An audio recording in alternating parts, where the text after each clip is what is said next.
Here we go. What they call that, fivesies? Fozzies. All right, so we're going. First episode 1 of Liberty Denied. This is awesome. We got my brother here. We're just going to call him Dirty for this. Dirty's a good enough name. Why not? Politics is dirty, and that's what we're going to be dealing with here.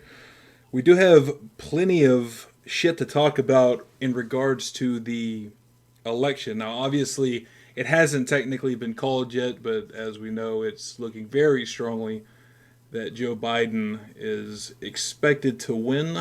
See the total overall votes that I have up here.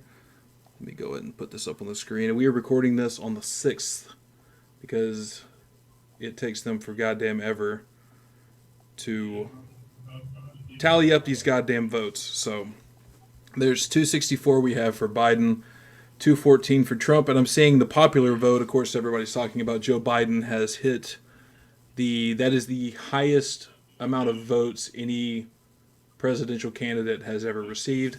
Obviously, this election was a bit different because not everybody did, but because of the mail-in ballots, you could basically vote from home. So, obviously, that's going to be why they're higher. Obviously, you see there, Trump has just passed 70 million. Obviously, they're still counting, so that would have been the highest. Joe Biden, of course, leading in the race for the popular vote by about 4 million votes. Obviously, doing better as of now in the electoral votes because some of those states keep switching the more time goes by. I mean, they're down to, what is it, in Georgia? They got down to like 99.8%, and then Biden is up by like 1,000 or 1,500 votes. Which this whole thing is, what's crazy about it is this whole thing is like incredibly close in those states. Those 4 of the last 5 states are all, I think, within 100,000 votes, which might not sound like a lot, but within the realm of like the history of like voting in the country and stuff, that's actually really goddamn close. And the fact that it's that close in this many states, I think is pretty crazy. What are your thoughts there, Jimbo? Yeah, I think they said Wisconsin was down to around 20,000 votes. Michigan was roughly around the same amount. And I think that was actually the margin that he won those 2 states with back in 2016. Yeah, that's one of the They things. just, a couple of counties flipped that didn't flip in 2016. Yeah, maybe I could pull up the electoral map here. Let's see. Yeah, that's basically what I was seeing. Obviously, I did the other podcasts I do. I was doing it on Tuesday, and when we were watching it, and it went all the way till midnight our time, and all those states were red with pretty sizable Trump leads, which led all of us to think, Trump's gonna like win those states. Not only those states, but almost like a shoo-in for the presidency at that point. Now, obviously, some things are changing with all of these mail-in votes, which we knew, and I've done videos on my channel about, the mail-in votes are going to be a real big game changer in this election. Because, they've had them before, but they've never had anything where you have, like, tens of millions of mail-in votes going on for this election. But let's see, Georgia. Okay, so Georgia right here is Biden is up by about 4,000 votes. See, and this thing has been at 99% like all day, and that's a lead of just like 4,000 votes. The thing is, when they started doing these mail-in votes, Biden was down like over 100,000. So now he's up. So these mail-in votes everywhere are basically really helping Joe Biden.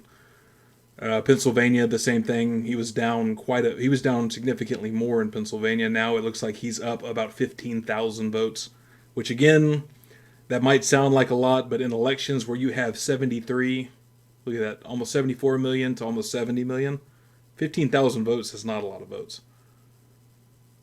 Which is not at all. Yeah, which is pretty fucking nuts. See Trump in North Carolina. Trump will take North Carolina. Obviously, if Biden does get Georgia or Nevada or Pennsylvania, then Biden's got it. The odds of Trump winning at this point are slim to none. The only chance he has, I know, like now he's talking about, election fraud and voter fraud, and there's a lot of really weird stuff coming out of that. Some of it, I think, is just, like a grasp. But then there's other things like there's plenty of stuff where I think you can argue that it at least the optics are shady. But the thing is, if you're going to declare election fraud, you're going to have to provide some actual evidence for election fraud. You can't just say this whole thing was rigged. In some of the states, I know Trump is waiting for, I think, military ballots. And I know Pennsylvania, dude, that next morning, I was watching it, and Pennsylvania was talking about how the deadline for military, I don't know if it was just military or if it was military and absentee ballots, was going to be like an extra 10 days. So you would have until the 13th to even get those in, let alone like I guess they would, I don't know if they would have to be date marked, but you would have an extra 10 days is basically what the spokesperson was saying. So I know Trump had some concerns about that, and there's going to be other concerns about whether or not you can prove like some of these things were dated at the right time. Then again, like once they're open, I don't even know how you would do that. I know a lot of these states are planning on doing recounts.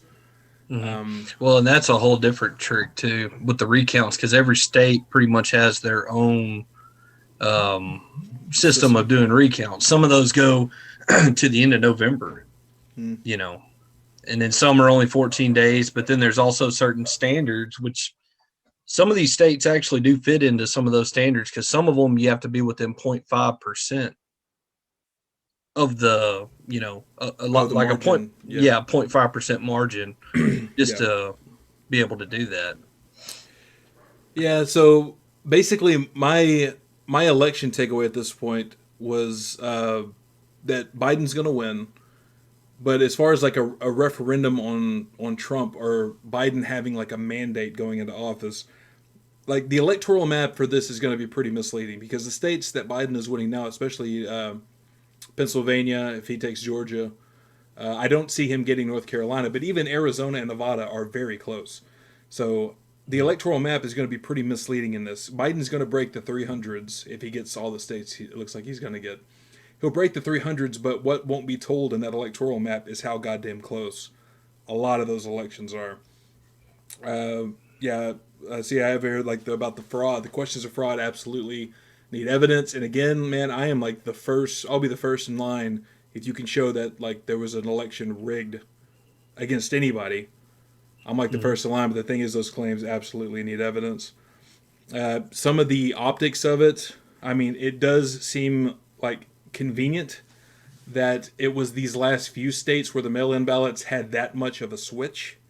Maybe it could just be that the other states like Florida and even Texas, but especially Florida, they don't have those rules there where they have to hold all the mail-in ballots and they can't count them till election day, until after the polls close.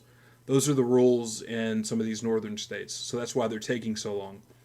But that's what helps make it look shady, is when Trump is up, 200,000 votes, and then it takes you 4 days, which is another ridiculous thing, that it would take you 3-4 days to count all the votes. Like, I don't understand exactly what the argument is that you can count day of ballots within a few hours, but yet these that you've had months to prepare for, or a month at least to prepare for beforehand, that you can't count those any sooner than several days. I think that helps the shady optics.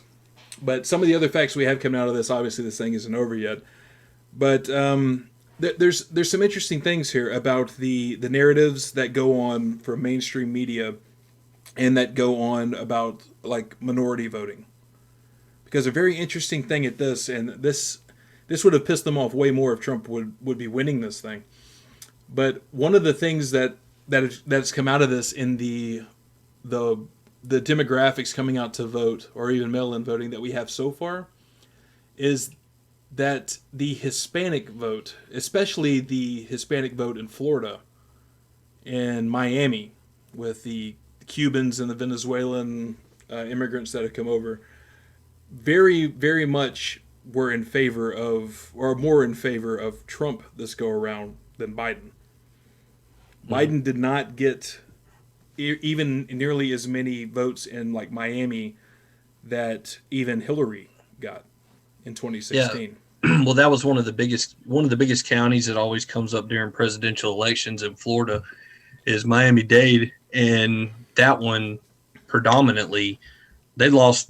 Democrats lost a lot of votes in that county Yeah. compared from Joe Biden to Hillary, and that's usually one of the last ones that gets counted. Yeah. Yeah, well, that's pretty crazy as far as and it's an interesting thing too. It's like how the media kind of runs with that, where it's like they look at it as like, well, they kind of flabbergasted that Hispanic vote would go for Trump, but this is also this sort of mentality that they have where basically everybody's in this group. Like you have minorities and women are all part of this group. It's kind of the same thing they do with like LGBT. Mm-hmm. If something happens towards like a gay, well now it's LGBT. It's not just like this happened and this affects a gay person. This also by proxy affects lesbians and trans people. And then they can find a way to bulk that into just being like all minorities were fucked over by this thing. But not all Hispanics are the same. And that's kind of what the standpoint has been against collectivist thought to begin with, is like the first generation immigrants that escaped Castro in Cuba have an entirely different mindset on like big government programs and some of the obviously Biden is not the worst of that even within the Democrat field, but there's a different mentality that those people have from maybe somebody that hopped the border in like Tijuana or something. There's a different mindset that goes into how those people think and how those people vote. Another thing, it wasn't just Hispanic support for Trump was up this time, but the support among black men was up. I think 20% is the numbers that I'm hearing of black men went for Trump this go around. And Yeah, for that's what they kept talking about a lot on the news when it yeah, came to black men comparatively to black women mm, who overwhelmingly supported Biden. yeah, it was like 90%, and again 80% of black men going for Biden. The black men again that voted going for Biden is a really big number, but 20% flipping over to Trump, that Democrats are looking at that in the future and wondering what the hell. Especially, there's never been a president in modern history painted as a racist quite like Trump has been. Yeah, So they've really painted Trump as the anti-Black Lives Matter, like he has the cops back whenever the cops are killing unarmed black men and stuff like that. They've really painted him like that, and then to see that sort of a turnaround, and obviously even in 2016, Trump had better appeal among I think it was a bit higher among black men voting, and it was higher among Hispanics as well. He actually got better numbers of Hispanic voters than Mitt Romney did in 2012. yeah, And but you also got to, I mean, you got to think about what the Trump campaign has been pushing and what Trump's been pushing with the prison reform, and then a lot of during the debates conversation with talking about the crime bill that Joe Biden passed and helped pass in '94, yeah, and then Kamala Harris's track record, and then Trump doing his prison reform, yeah, and then also a lot of the socialist talk when it comes to the Latinos, mm, especially. I mean, if you pick up that amount of vote in South Florida, yeah, you're doing pretty good. That's a big immigration spot yeah, in the United States. But I mean, you start talking anything socialist, they come from socialist countries. There's some people that don't want to see that here, yeah, and they would have the better reason than anybody that lives in this yeah. country. Somebody who So, escaped a fucking Castro's Cuba on a yeah, goddamn homemade raft. Yeah, might have bought into that. Again, I don't see I'm not putting you in that camp either. I don't see Biden as ushering in communism in America or anything like that. oh no, But still, I mean that's obviously something there made a difference. Something there made a difference. But now, and of course, Trump kept playing it as even if Biden doesn't, Biden is going to open the door for the crazy people in his party to do it. So something there definitely made a difference because those numbers for Biden were way worse than they were even for Hillary, who was probably even more unlikable than Joe Biden, especially as we can see by these vote numbers here. But that's another thing. So Trump, I checked it earlier, and Trump got, I believe Trump got just over, I think like 61. I think 61 million votes last time, 61. So he's up almost 10 million votes this go around. So mm-hmm. that's another thing that kind of hurts this idea that this was a referendum on Trump is the fact that, granted, Joe Biden has gotten about 4 million more votes so far, but the fact that Trump is up almost 10 million votes this go around. Well, I if I'm mean, not mistaken, didn't Hillary actually win the popular vote by roughly 3 million yeah, in 2016? yeah, So it's really not that far stretched, but there mm, were a lot more people voting. I yeah, mean, yeah. that's for sure. Yeah, but I'm saying like as far as that narrative goes of like Trump's support is wavering or whatever, it gets a bit harder to make that argument when he's breaking 70 million for votes, even if he is losing the popular vote by 4 million. The turnout obviously for Biden is higher, but still going into 70 million. And that's another thing that kind of makes me think. I was thinking earlier, if Trump's a one-term, Trump leaves office, does Trump just stay on Twitter and brag about how he got more votes than Obama did? I'm thinking that's probably one of those little like consolation prizes. Is I got 4 years, got more Well, if you votes. get, I mean, you know how he is. If you give him a chance to troll, he will troll. But Yeah, that's true. I mean, but like we first started talking about, there's no telling how long this is going to drag out in Oh yeah, court. dude. This this And this the will be amount of the lawyers that were already set up on yeah election night and then following into the next day or two yeah this is will be crazy.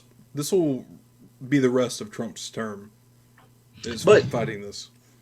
it also makes you wonder too, is that a good precedent to set? Because once it happens on one side, it's going to happen on the other side. Well, the more the more crazy things is the stuff like I'm not conceding no matter what. If I lose, it must be rigged. Yeah, Yeah, yeah. that's not going to work unless you have That's what I'm. verifiable proof, and then the Yeah, Supreme Court takes over, yeah, and then you can't just do that. yeah. Yeah, so that's what will end up being a real big mess. And the thing that's really unfortunate about that, I had said something earlier about this today, was that my thing, like I didn't vote for Trump. Trump didn't this go around. I did the first time. Trump didn't do what I think he needed to do to get that vote. I didn't feel good enough about what he had done. Now, obviously, there's things I like, and I prefer him to Biden. But there wasn't enough there where I'm just like I'm gonna go with that. I'm gonna go with Trump. But like that being said, it sucks because you know what is about to come in. You know what I mean? Mm-hmm. Oh yeah, there's a lot of conversation that can go on with that. Exactly. Some of the policies, and it's just like with every president, every politician, they're going to pimp a lot of different things. But what's actually going to be able to happen? Yeah, What are they really going to push harder than others? And also, from my understanding, the Senate is still red. So yeah. that is It a block, but not from executive powers. yeah. Well, So, it's still way better than if the whole thing went blue because mm, as much as I disagree with a lot of the shit the Republicans want, like at least you have somebody there to pump the brakes on. And I don't even know. Apparently, there's a lot of Republican senators that have said they support raising the minimum wage even to 15 an hour. So, yeah, and that's becoming a very, yeah. very popular idea Oh, for a lot of it's people. it's the glorious small government guys who I don't know where you get small government in that or signing off on these spending bills or whatever. But Well, as we both know, it's a lot of them are all cut from the same cloth. One's wearing red, one's wearing blue. yeah, absolutely. So, Yeah, but that is one upside though, and I've always said this about Republicans. The one thing that they are good at is opposing Democrats. That's like the one thing mhm. that they are good at. So the fact that it's not going to be their guy trying to do this is a pretty good sign that they might actually say, "Okay, that's enough of that. Wait a minute. Wait a minute. We have a limited constitutional republic here, Mr. Biden. We can't be doing these things." So you might get some of that out of them, like they did, obviously, in Obama. a lot of Obama's terms. hmm So Yeah, that after can even Obama's first term, well, the first 2 years, whenever it switched red, I think it was the House and the Senate. yeah Everything just ground down to a halt. But then you get into the executive orders, yeah and and like I yeah that's a whole nother conversation on government. And that's like I kept telling people, man. Like there's a lot of those people, like a lot of the Obama people when Obama was in that liked Obama were comfortable with Obama doing all those executive orders, and I'm just like, dude, that power is going to be there for the next guy. And then fucking mhm. Trump got in, and they hated Trump, and Trump did some executive orders that they just absolutely fucking hated, and they tell the Trump guys, hey, that shit's going to be there for the next person.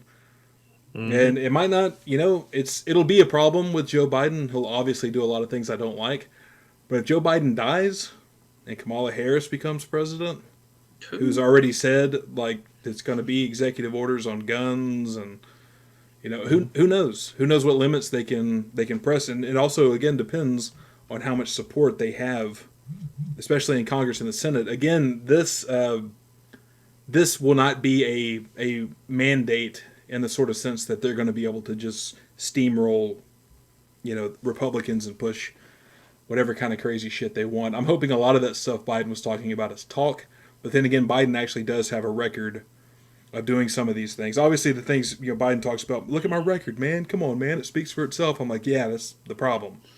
Oh, the typical "come on, man." Yeah, come on, man. Come on, man. Yeah. Another thing here. Trump has still, even in losing so far, Trump has still beat the polls again. And this is why my prediction on the election was going to be that this thing is really close, but that Trump is going to basically do what it looked like he was going to do Tuesday night, where Trump is just he's going to win, but it's going to be pretty close. Now, this looks like the opposite. Like I say, Joe Biden, for people calling this a blue wave, so far the Democrats have lost seats in the House. They have not taken the Senate, and Joe Biden is going to crawl across the finish line. So this is not a blue wave. This is maybe a blue ripple. It's not a mandate on Trump. It's not a mandate on the election to where you're going to have these big swaths. Like the people are obviously overwhelmingly in favor. Like they're clearly not. This is about as cut down the middle as any election in my lifetime that I can remember. Maybe what was closer than this then? Maybe the 2000 election with Gore and Bush. Where they had I believe so. Yeah, that came down to the infamous Florida account. But this is pretty much, I mean, outside of Georgia, Georgia flipping, Michigan and Wisconsin flipping, and then Arizona as well. It's pretty much just a flip flop of 2016. And again, those, like you said, like Wisconsin and Michigan, Trump won those by very slim margins. And it looks like now he's kind of lost those by really slim margins. If he loses Georgia and Pennsylvania, it's going to be the same thing. But Nevada and Arizona are very close as well. Mm-hmm. I mean, let me see. What is it for Nevada right now? You have less than 20,000 votes separating Trump and Biden. In Nevada and Pennsylvania, it's 15,000 votes. In Arizona, it's about 39,000 votes. So these are not big gaps here. Obviously, losing is losing, but those are not very big gaps at all. And I still don't think he's going to pull it off. I think Trump's losing this one, but it's just as far as this being like what was predicted, Biden having like a 17-point national lead, and he's just basically going to anything short of a landslide is just not going to happen. That didn't happen, and I don't know how anybody can argue. We're not talking about this on a Friday night because it was a landslide on a Tuesday. It's because this shit is very slow, and even these states he's winning now, it's taken them 3 days of vote counting to get him up, and they're at like 99%. So I made the epic mistake of watching Van Jones the other day. This is a travesty that it is this close. That shows you the level of racism in America. But yeah. And also, I had this. This was a thought from earlier. So these are the results, and again, I don't think anybody could look at what's happening right now and expect that if we had the election last November, it would be anything like this, right? No way. Let's look at what has happened in the last 12 months. First off, Trump was impeached. Trump had the economy completely tank due to the COVID lockdowns, where you had over 200, 210, 215,000 Americans die. You had the media completely against him for the last 3.5, 4 years. And it's been 4 days since the election, and this is what we're seeing. Biden barely winning. This is what I mean by Biden crawling across the finish line. So you had all of those things happen within the last 12 months, and this is where you are. So I don't think it's like pre-COVID. I think this pretty much would have been it wouldn't have been in any way contestable as this thing is. You think that's fair to say? Oh, I think it's very fair. I think a lot of people that were hit the hardest by COVID and the economy are in a lot of the states that we're seeing right here. You know, I mean, you especially if you look up in the Rust Belt, Michigan, Wisconsin. I mean, Look at but that. it's pretty. I'm It's sorry. Wisconsin, Biden is winning Wisconsin by 20,000 votes. yeah, that's crazy. Michigan's about 150,000. That's the only one out of all those states where it even broke 100,000. So that's 20,000 votes. Pennsylvania is 15,000. Georgia is 4,000. That's Nevada, very. Nevada's still 87% reporting, but it's about 20,000. And even Arizona's less than 40,000.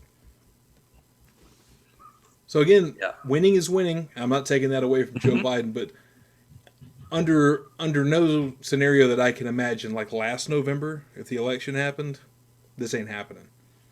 This is Trump rolling into a second term with I think a bigger margin than this. But again, Biden is pulling this off. So I mean, I got to give credit where credit's due. Oh I know yeah. and I know we talked about it before, but I guess my biggest thing with this with Biden is just don't die. Just somebody keep that man alive. If that man needs a kidney, just let somebody know. RBGM. Yeah, just, yeah, prop him up or something. Oh, the memes are already full force about. They have one that's great. It's Kamala pushing Joe in a wheelchair. It's like we did it, Kamala. We won, and then Kamala just dumps him off the cliff. Yeah. So, and that's another thing, man, because the dude's at life expectancy right now. So Joe Biden gets sworn in January. He's older than Reagan was when Reagan left after 8 years. That's him going in. So the odds that this guy finishes his first term, whether it's life or Kamala Harris that kills him, that's one thing. And then the idea that this dude's going to go 8 years, he'll be what, 86? Yeah, he'll be Yeah, 86 roughly. at the end of his second term if he does. Oh, Yeah, that's crazy. yeah, that's he's gonna look like the fucking crypt keeper when he comes out of there. But yeah, man, a lot of these are really close. We were talking beforehand about some of the other things that had come out. Now I was hearing that Florida. I have to look this up.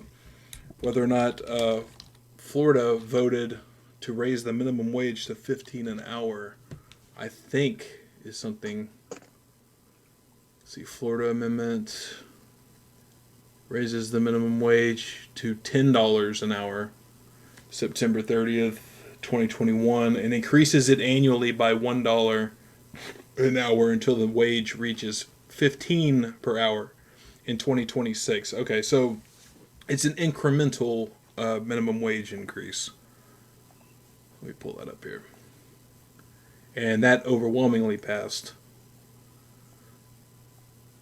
Okay, so that means by 2026. Now, I mean, I'm against. We've had these conversations before. I'm against the minimum wage existing at all. But if you are going to do it, you could at least do it on a state level, and even this way to do it would be better than just flat out 15 an hour. But at the same time, it's still going to be bad news. Like 10, I don't think 10 is going. Like again, I'm against it, but I don't think 10 starting in September of next year. I think your average wage right now is already for the American worker everywhere is already higher than that, I believe. So obviously the thing is with the minimum wage, like the lower it is, if you are going to do it, the lower it is, the least impact obviously it has Mm-hmm. on the markets. But Primarily small business. yeah, You know. and obviously it's something Trump pointed out in the last debate that he had with Biden. Is if you're talking about helping small, and I was glad he did because I don't hear enough of this from anybody on minimum wage. But one of the things Trump was talking about is like, well, if you are going to try to help these small businesses who are suffering, the last thing you want to do is increase the costs of hiring and employing people and doing business because $15 an hour. There's plenty of jobs where like that's a floatable thing.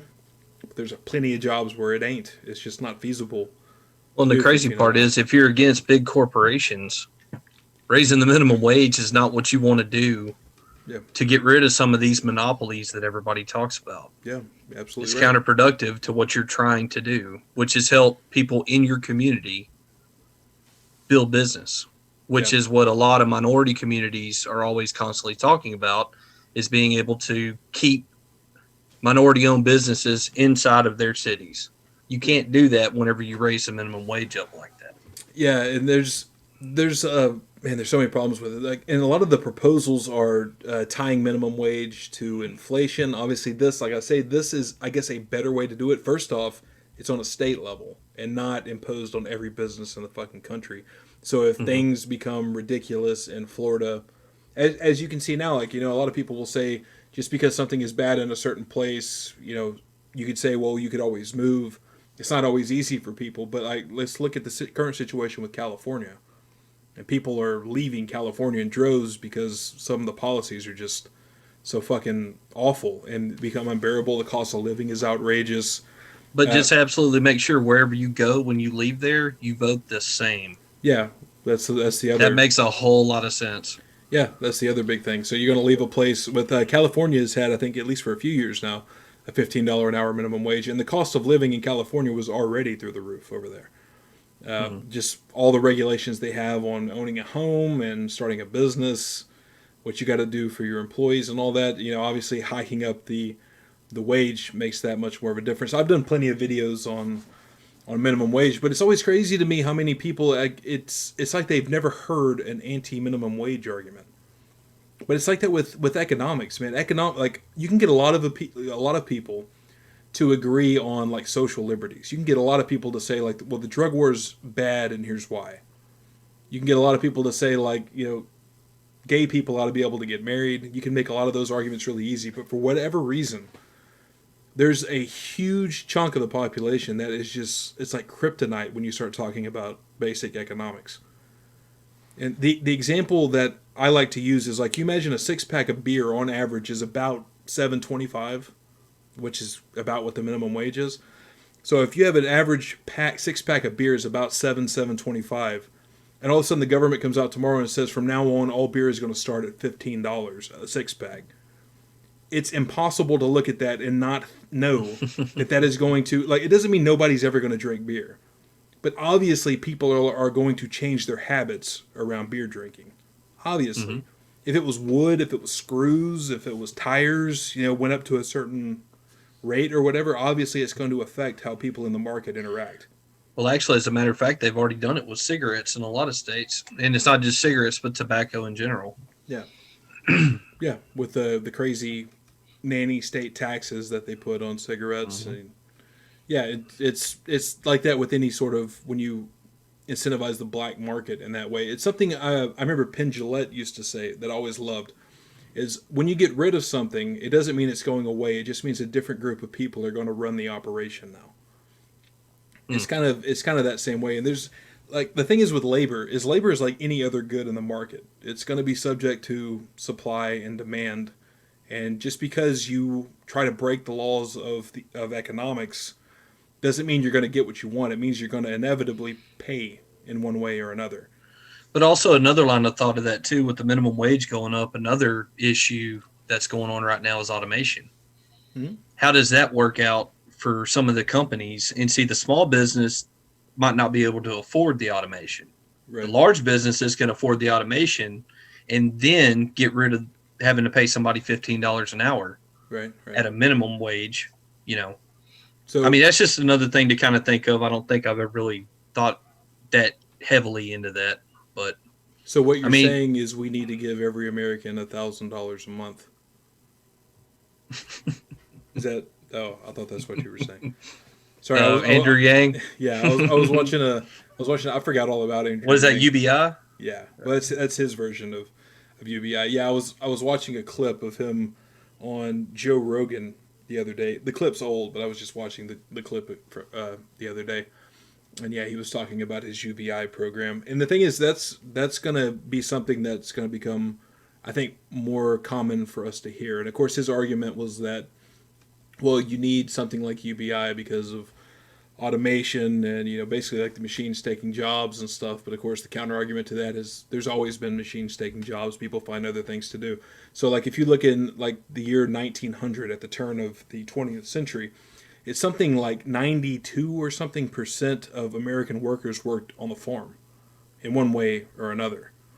Now, by the turn of the 21st century, when you go all the way up to the year 2000, that was almost completely inversed. So you had a complete shift in what people were doing for a living. And the idea was, well, you had all these people. If you would have had all these people in the farms, and then it would have been like, oh, well, now we need that those people are going to be replaced by these big machines that harvest the crops and all this kind of thing.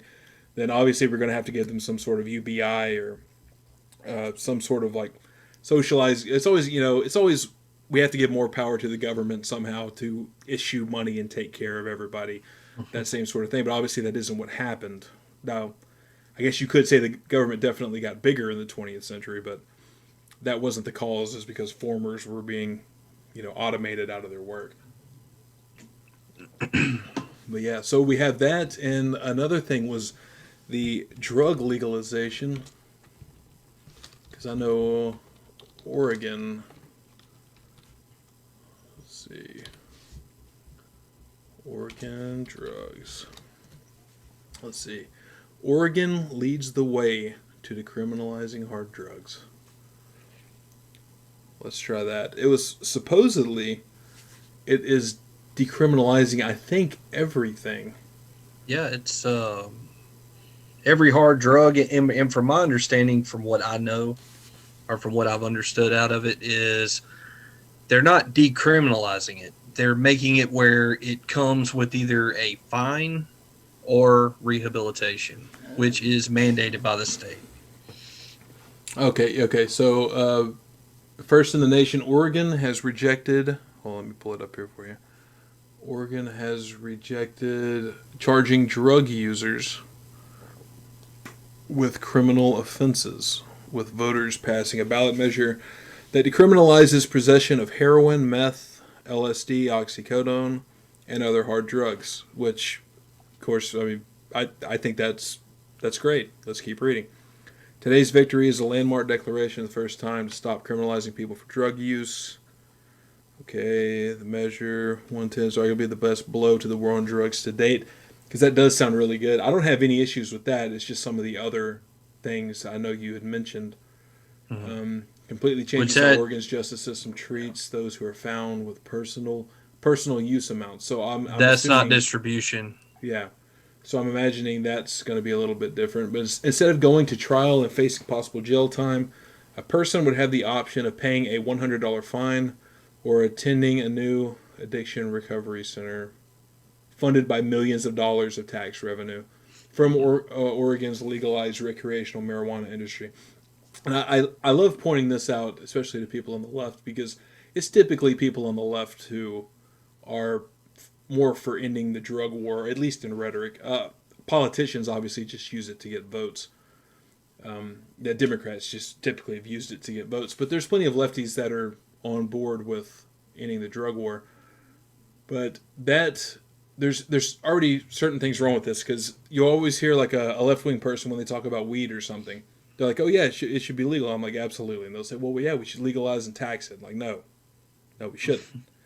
You shouldn't tax it at all, because the whole point is not this is a good way for the government to get more money. The government getting more money is not a good thing, because the government does more when it has more money. More resources to the government means the government does more. But it should be legal because it's up to you what you put in your body. Now, what's a problem here is taxpayers funding your addiction recovery center. That's the issue. And also, you would have the option of paying a $100 fine or attending a new addiction recovery center. So you're going to spend millions of dollars and I don't care, and people will say, well, the tax money comes from legalized weed. I don't care. The legalized weed shouldn't be taxed either. You shouldn't have your fucking money stolen from you by whether it's Oregon or the federal government or whatever. But if your choice is between a $100 fine or going to an addiction recovery center, I'm wondering how many of these people wouldn't just pay the fine. Yeah, like $100 is maybe especially if you're buying like heavy drugs, like real hard drugs. You're buying cocaine or you're buying, any of that type of stuff. I would imagine you would have $100 versus having to go spend a bunch of time in a recovery center. I mean, you would think. I'm also kind of curious, and maybe this is somewhere buried in the article, of exactly what you have to go through at the addiction recovery center. I mean, we have, and it could be argued, and this is one of the first things that I thought, is you already have, millions of dollars going into the prison system to house drug users, right? So that obviously is coming from tax dollars. But the problem is I don't think you should be forced to do either of these things, and you certainly shouldn't be forced to do either of these things and be housed in a addiction recovery center funded by taxpayers. So I think that's going to be the main point of contention here for me. The passage of the measure makes Oregon, which in 1973 became the first state to decriminalize marijuana possession. Wow, 1973, that's pretty progressive. Did not know that. Yeah, that's early. God damn, that's the Nixon years. Jesus. That's back when they had the good shit. Measure takes effect 30 days after Tuesday's election.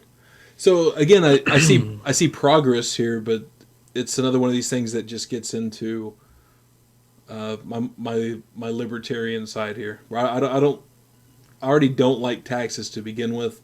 This is it's a better thing that they go to like a rehab center than a prison. But still, at the same time, like I definitely have my issues with this. It looks like the article just goes on to talk about other places where they've done, I guess, similar things. Huh. Actually, I don't have much of an issue with it at all, to be honest with you. I mean, yeah, naturally the taxing of the marijuana and stuff like that. I'm not a big fan of taxes whatsoever, but that is better than somebody sitting inside of a jail and rotting away for the rest of their lives. Yeah, it's so absolutely. Not that like shooting up heroin's that much better, but that's a personal decision. Take personal responsibility for your actions. So yeah, and I'm all about like family and community and people coming together and just being like, hey, dude, I would really recommend you don't shoot that shit into your arms. Or your fucking toes or your knee joints, wherever the fuck you're shooting it. I would really recommend you don't do that. But should you be locked in a cage and possibly be like beaten, assaulted, murdered, raped, whatever that goes on in a jail cell for that? And not only that, even if none of that happens to you, but your life is completely ruined when you do get out. You've done lost your job. You have a felony arrest on your record. You can't get a new job now. Mm-hmm. You have all those hardships and stuff. I would much rather see you go to a rehabilitation center. And obviously, I guess you can't get everything that you want, but if we have to do it step by step, I would rather you go to a rehab center than go and be locked away in prison for a long time. But some of the other things that had happened is a lot of these new states legalizing some form of marijuana, whether it's recreational or, let's see, here's the 2020. Montana, Arizona, New Jersey, and South Dakota approve marijuana ballot measures. Oh, wait, is that... Hold on. I think that's just the measures. I want to see the states that actually went through with it. Marijuana legalized 2020 election. Let's try that. Because I remember seeing, I think it's even Mississippi legalized recreational weed. And Mississippi is like super red state. Well, they did just get a new flower for a flag, so. Oh, did they? Oh, yeah. They had to take the Confederate flag off, right? Mm-hmm. Yeah, they put the state flower up there. It's a state flower, and I can't remember how many stars. Wow. All right, let's see here. Americans still waiting for clarity on the presidential race Wednesday morning. Perhaps lost the frantic haze of election night was the legalization of recreational marijuana in 4 states. Arizona, New Jersey, South Dakota, and Montana all passed legislation Tuesday, permitted the possession of weed by adults, which means 15 states now have legalized recreational weed. And South Dakota and Mississippi allowing medical marijuana. 36 states do that. I love that when I was looking at the list and I'm looking at Texas and I'm like, yeah, that's about right. Like Texas just it's like no. It's not even a blip on the map. Yeah, I think I was hearing one of the guys I do a podcast, the other podcast with from Florida, had mentioned that was on their ballot a couple of years ago for, I think it was, I don't know if it was medical or recreational weed. It was one of them. And I want to say he said that it actually passed, but the governor was just like, nah. Which just goes to tell you everything you need to know about this fucked up system. If the governor could just Well, be like, that would be cool and all, but yeah, it's not happening. well, it's kind of like getting back to the election and everything. All I've heard was how divided this country is. But if you really and truly think about it, at least for drugs and legalization of drugs, it is very divided. You have Oregon who just legalized everything, Well, and then you have decriminalized, to be fair. Texas, yeah, decriminalized, and then you have Texas who doesn't even allow. I don't even think You can go it, to you can get like a year in jail for a joint. Yeah, yeah, for trying to fight cancer. yeah. Yeah, it's just like straight up, like doesn't matter. Like I think more of it maybe now, even in Texas. I think it's probably it also probably depends on like the cop that catches you doing it. But as far as like the laws go, I don't think we've had. I don't know of any changes we've had to the laws. Then again, we say this as two people who don't use any drugs, but Mhm. you don't smoke weed or anything like that. But at least from what I remember last time I looked up the laws, I don't think the laws in Texas have changed at all. So yeah, I haven't heard of it. you do have a big switch in that. And another thing that's really crazy about this with states, especially Oregon going that far, I thought Colorado was the one that was out there because Colorado was like had legalized like mushrooms and stuff. I was like, oh Mhm. wow, then that was way further. Everybody else is like most of these states aren't even doing medical weed. It's like Colorado's just like let's shroom it up, dude. Shit, Uh, Oregon's like hold my beer and watch this. yeah, yeah, bro, we're decriminalizing crack. Yeah, but so like you have that, but it makes me wonder. And they always say like politics is downstream from culture, but what a winning position for a Republican or a Democrat to just come up and say like these federal drug laws are stupid. Like if states want to do it, and of course it'd probably be a Republican who went with that route, but if states want to deal with this, states can deal with this. But the idea that we're going to have a federal ban, but again, I think that's one of the reasons I kind of just answered my own question here, is that starts taking away power from the federal government, which is the opposite way That is the no, no. system. Yeah, that is the opposite direction the system has been going since like the Civil War. So I guess that's not going to happen. But it just seems to me like it would be such a winning position for any candidate to hold. I thought that in Obama's reelection term in 2012. I thought it last election cycle. I thought about it this election cycle.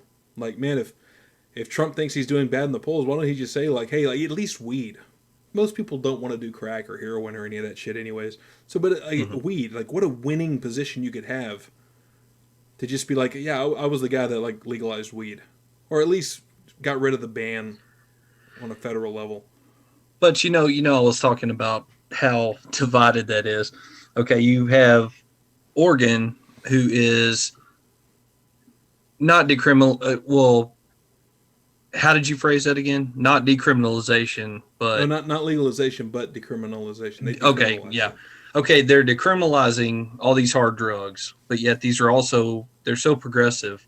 It's one of the progressive states that is legalizing hard drugs, but is then trying to tell you what you can and cannot say. It was I didn't know. Is Oregon doing that? Well, I thought that was pretty much every state on the West Coast, starting with California.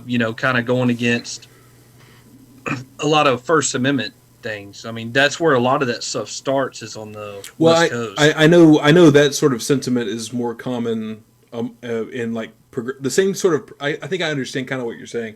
The same sort of like progressive spheres that would support decriminalizing like cocaine and meth and heroin Mm-hmm.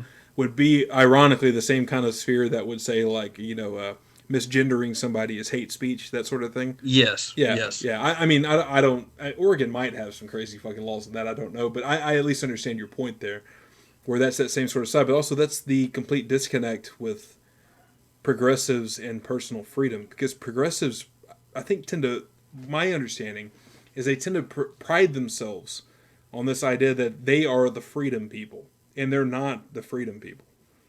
They're not, and this is a big thing. Like Ron Paul always talked about as people see this distinction between personal liberty and like economics, he goes, no, there's just freedom.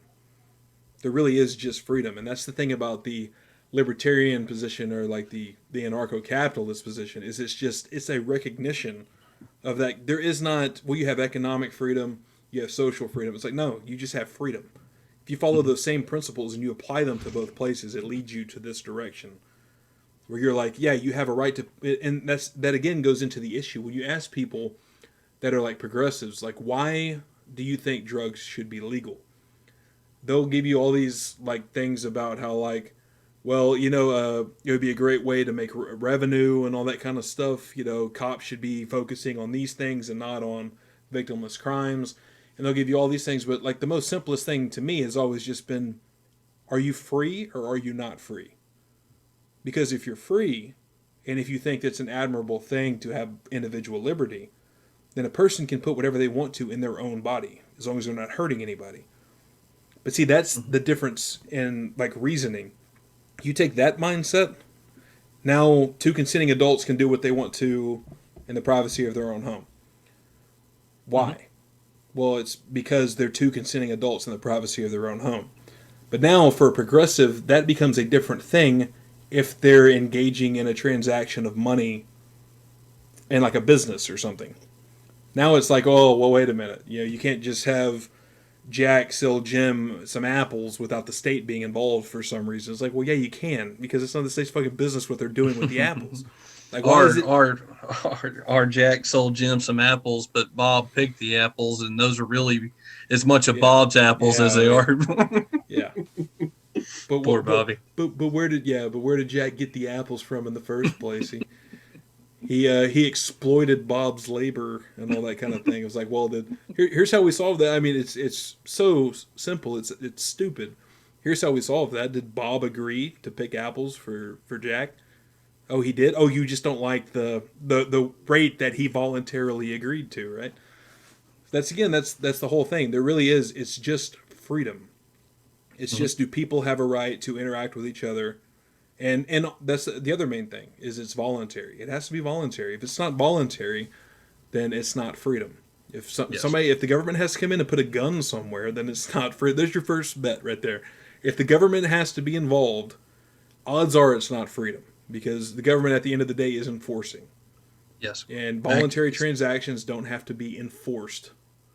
If they have to be enforced, then they're not voluntary. That's a pretty good way of putting it. So, South Dakota, Mississippi. I got to say, people have talked before about these states passing either medical marijuana or recreational weed, and some places always said Texas would be last, and I was like, no, there's always Mississippi and Alabama. Texas might be last on that fucking list. I wonder if we've even had recently. I don't know though. That's another thing we didn't talk about when it came to the election, was Texas is switching just closer and closer to becoming more of a purple state. I know a lot of the bigger counties are straight blue. Yeah, that's true, but I actually think if I'm seeing this right, let me look up the 2016, because I know I heard somebody had mentioned Texas vote, that Trump actually won Texas by a bigger margin this time than he did last time. So let's see. Trump versus Hillary, it was 52-43. And this time, no, it wasn't. I don't know who said that, because it wasn't. Biden got 46% of the vote. That's Hillary, what I thought I remembered. Trump got the same. Trump got 52.23, and this says Trump got 52.2. So Trump got like the exact same percentage overall, but also because it's a little bit different, because for the third parties, last time it was Gary Johnson and the Libertarian Party. That's the biggest turnout the Libertarians have had, even though Gary Johnson's really not great at all. But yeah, he got, I think overall, he got, what did he get? Like 3 or 4% of the vote. I think Gary Johnson did. So that cut down. But it says Trump got 52% in Texas both times, and Joe Biden has got 46%. And that is so far. Apparently, damn, I didn't even realize. Apparently, Texas, they've only counted 85% of the votes here. That's what this is saying. Let me refresh that. Is that right? Texas, only 85% of the vote is in Texas. Trump has a like 650,000 vote lead, so Texas isn't going anywhere. But that's Biden did better than Hillary this time, so that margin has shrunk a bit. I guess if you don't count what Gary Johnson got. Where's that? I don't see that on here. Yeah, that's not on here. Yeah, it shows Joe got 1.11%. Oh, Jorgensen? Mm-hmm. Yeah, she did. Her overall turnout was like I think like a third of what Gary Johnson got last Did she at least election. get more than Kanye? Kanye, I guess, wasn't on the ballot in Texas. No, I didn't see him on the ballot. Overall, I don't know. Let's see, Kanye was Because I think Kanye had like 60 or 64,000 votes. overall. Mm-hmm. Oh, she definitely got more than that. She broke like 1 million. That's good. Yeah, she broke. Well, it's really not, but you know, you'll. Yeah, I guess you gotta take what you can get. There was a lot of messaging problems with her too. The reason I ended up going for her instead of just not voting, I don't like to just not vote. It's hard for me. I feel like if I pay this much attention to politics, it feels wrong. It's kind of like if you're going to go out there and you're going to strike out, at least fucking swing. You know, Mm-hmm. that's Mm-hmm. kind of my thought process on voting. But she had messaging problems. As far as actual policy goes, though, she's very much straight up like a minarchist, like Ron Paul type, without the ability to sway as many people as Ron Paul did. But a lot of the basically the same ideas, very limited. Like her, but she also has some dumb things. She said like America needs to be like one big Switzerland, armed and neutral. It's like I understand what you mean, but it just sounds dumb. Americans don't like to be called Switzerland. That's exactly the point. It's like who are you trying to win with that? Like the actual kind of American that would be for that small of a government does not want to be called Switzerland. Yeah. That America wants to be fuck Switzerland. Fuck the world. We want guns and we want fucking freedom and we don't want to pay taxes. Mm-hmm. So there was messaging problems there. There was some of the blunders where the Libertarian Party is really bad about this, where they want to kind of get people from both parties. So obviously they know they're going to get with the low taxes and being pro-gun and stuff. They know they're going to get Republicans with that. So they try to reach across and try to pander to the left. And with Jorgensen and obviously Gary Johnson did this in 2016, they start trying to pander to the absolute wrong spots of the left, which is the woke crowd. And everybody who knows anything about this knows you don't pander to the fucking woke crowd. The woke crowd is not going to like you no matter what. Like if you go as far as to even like like let's say like well yeah, of course Black Lives Matter and the police were wrong for doing this. There's always going to be one other step. It's like, well, do you support reparations for blacks? And obviously as a libertarian, there's no fucking way you can justify, yeah, we're going to tax the fuck out of people to pay like reparations because your great grandparents were slaves. Like no libertarian is going to make that. A progressive will make that argument, but no libertarian is going to make that argument. But if you don't go for that, you completely just lost those same people. So pandering to the woke crowd on the left is just, it's not even good politics for the left. Even the most of the left don't even like that. So all you're going to do there is alienate more conservatives. You're not going to pick up anybody on the left because they're going to find somebody. As soon as they find out you don't want like taxes or you don't want the EPA or something, they're out anyways. So there's just no point at all in pandering to those people. And she had some issues with that. But overall, like if she was actually president and did the things that she was talking about, the country would be like a much better place. So you would have, you would have like a very tiny minarchist government where it's just like courts, maybe police, and like a military. Jeffersonian constitutional republic, that sort of thing. Which it actually makes you wonder though, with at least somebody in the in the White House with those type of views, how much would they be able to get done through Congress? Yeah, because Congress, that's another big part of it. Yeah, this idea that you just change out this one guy, like all this fuss people make, oh, if Trump's out and Biden's in and all that kind of stuff, is like, well, the big thing is the 535 people in fucking Congress. Now, obviously, the president has too much executive power, but then you have the 535 people in Congress. You have the 100 senators and the 435 in the House, and then you have all the assholes in your local state. So even if you did get let's say you did get like a Jorgensen type or a Ron Paul type, and they had the congressional support to do the things that they want to do. On top of that, you're going to have to convince all your local state legislatures to go with it, because the most you're going to get from a minarchist sort of federal government, let's say minarchist in the sense that you still have like the federal government and the state governments, the most you would get from a states' right, like a hardcore state rights president like Ron Paul, would be everything just goes back to the state. So not only do you have to convince all the federal government to go along with that, but you're going to have to convince everybody in your state government to go along with that and not just maintain whatever the fuck's going on in your current state. So you're going to have that kind of a problem anyways. So yeah, that's another thing that makes that an even harder thing. That's goes into my thing. My thing on that is like, would that be great? I think that would be awesome. I think it would be way better than it is right now. But the entire thing has to change like completely. I think the entire thing has to go. I don't think you can. I don't think you can maintain this. And in the sense, I know we've talked before about if it's utopian or whatever. I don't think it is utopian, but if it is, it's not any more utopian than thinking you can have this completely limited state where everything kind of goes that way. Or it's not, especially not utopian, in thinking you can maintain this size of a government and we can just keep going this course without the whole thing crashing. Mm-hmm. Well, and I definitely lean towards that. Definitely lean way smaller government. Yeah. Way smaller government.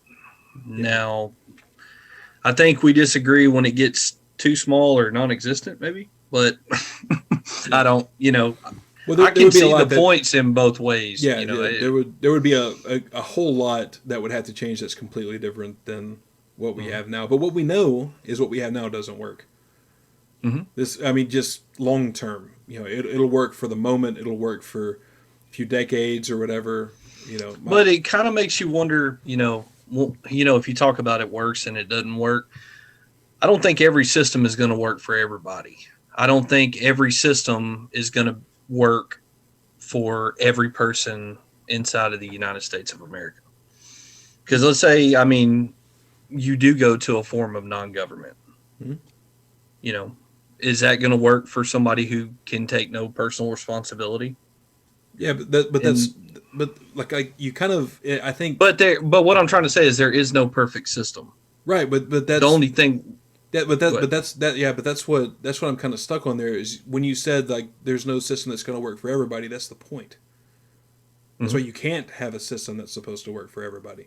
That's why you have to have a system that that is centered around property rights and freedom, and people being allowed to make their own choices. This business of like one person in the entire country changes a position.